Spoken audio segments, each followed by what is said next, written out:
Hi friends, Nagercoil to Chennai ட்ரிப்பில் இந்த வாட்டி இந்த கடைக்கு என்னை எப்படியாச்சும் கூட்டிகிட்டு போயே ஆகணும் அப்படின்னு சொல்லிட்டு என்னோட ஒய்ஃப் என்னை கூட்டிகிட்டு போன இடம் தான் மவுண்ட் ரோடில் எல்ஐசிக்கு ஆப்போசிட்டில் இருக்கிற கிரேவ். இந்த கிரேவில் பார்த்திங்க அப்படின்னா நம்ம எப்போ பார்த்தாலும் கூட்டம் அதிகமாகவே தான் இருக்கும். அப்படி என்ன தாண்டா கொடுக்குறீங்க, இவ்வளோ கூட்டம் அதிகமாக இருக்குது அப்படின்னு சொல்லிட்டு எனக்கும் ஒரு ஆர்வம் இருந்துச்சு.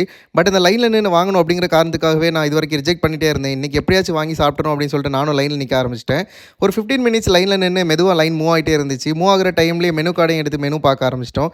நாங்கள் என்னென்னலாம் இதில் சூஸ் பண்ணோம் அப்படின்னு பார்த்தீங்கன்னா சிக்கன் லோடர் ஃப்ரெஞ்ச் ஃப்ரைஸும் ஒரு மாஸ்டர் பர்கரும் தான் சூஸ் பண்ணியிருந்தோம்.